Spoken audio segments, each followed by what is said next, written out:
Hello friends, कल मैं video post नहीं कर पाया था, रिकॉर्डिंग नहीं कर पाया था, तो इसके लिए सबसे पहले माफ़ी चाहता हूं।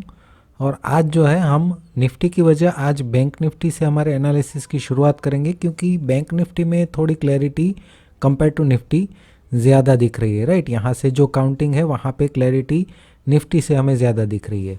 तो यहाँ पे अगर हम बैंक निफ्टी का 2 आवर चार्ट देखें तो यहाँ से जो बाउंस है, अभी ये दोनों ही ये प्रोजेक्शन जो है हमने फिफ्थ का प्रोजेक्शन निकाले, वो प्रोजेक्शन भी यहाँ से निकाले हैं, और ये जो रिट्रेसमेंट हमने निकाले हैं वो भी यहाँ से निकाले हैं। राइट, ये पूरे बाउंस का रिट्रेसमेंट है, और यहाँ से जो प्रोजेक्शन है वो भी यहाँ से लेके यहाँ तक का जो बाउंस है उसका हमने निकाला है वेव 5 के लिए। राइट, तो मैक्सिमम जो लेवल है वहीं से हम ले रहे हैं, कोई ज़्यादा यहाँ पे डिफरेंस नहीं आ रहा है।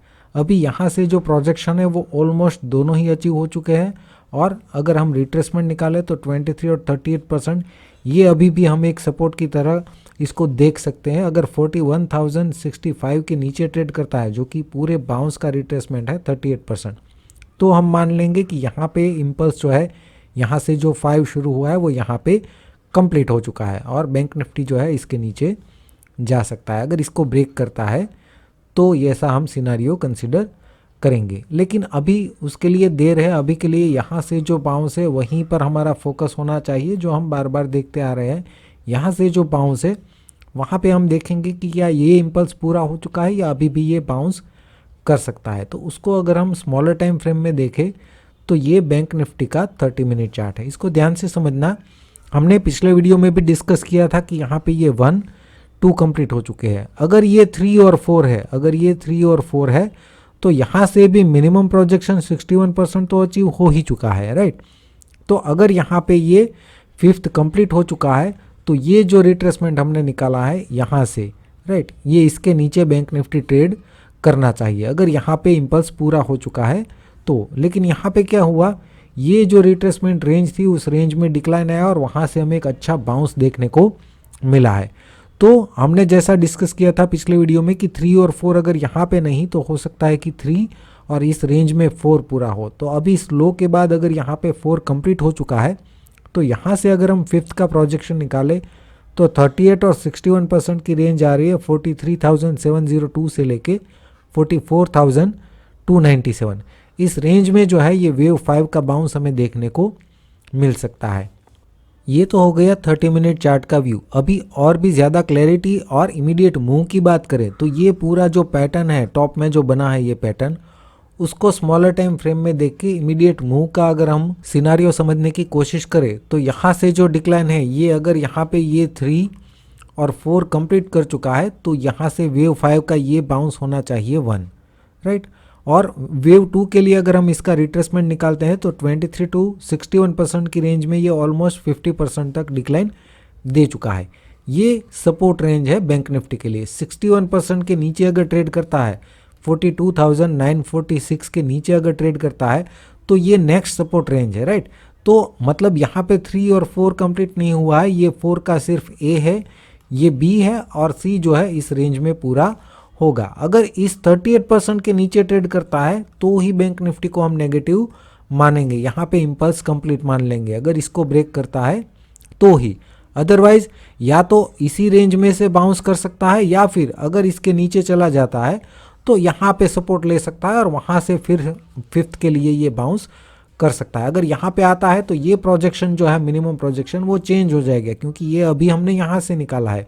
अगर इस रेंज में डिक्लाइन करता है और यहाँ से बाउंस करता है तो फिर नए लो से हम वो प्रोजेक्शन निकालेंगे, तो स्लाइटली वो थोड़ा सा नीचे आ जाएंगे। अभी के लिए अगर ये वेव 5 का 1 और 2 है और यहीं से कंटिन्यू करता है तो उस केस में ये मिनिमम प्रोजेक्शन है बैंक निफ्टी के लिए, 43,702 तक ये बाउंस कर सकता है। राइट, तो जहाँ पे ये क्लोजिंग दिया है उसके हिसाब से देखें तो ये बहुत ही इंपॉर्टेंट सपोर्ट रेंज है। अगर इसको ब्रेक करता है मॉर्निंग में ही, पहले 15-30 मिनट में, तो फिर यहाँ तक इस रेंज में ये आ सकता है।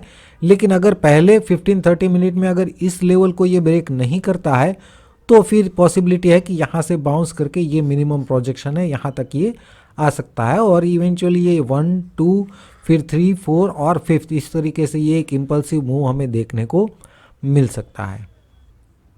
निफ्टी की अगर हम बात करें तो 2 आवर चार्ट में यहाँ से जो है बाउंस वो ए और 1 बी और 2 के बाद ये 1 2 3 और 4 जो पहले हमने यहाँ पे रखे थे 3 और 4 उसको हमने शिफ्ट कर दिया है 3 और 4 यहाँ पे, और फिफ्थ का प्रोजेक्शन जो है 38% मिनिमम आ रहा था 18,780, राइट। ये हम पिछले 2-3 सेशन से ये प्रोजेक्शन निकाल रहे हैं वेव 5 के लिए। लेकिन कन्फ्यूज़न यहाँ पे क्या है, जैसा मैंने वीडियो के स्टार्टिंग में डिस्कस किया था कि ये जो वेव 5 का प्रोग्रेस है उसको अगर हम स्मॉलर टाइम फ्रेम में देखें तो यहाँ पे ऑलमोस्ट हमें लग रहा है कि ये इम्पल्स जो है ऑलमोस्ट यहाँ पे पूरा हो चुका है।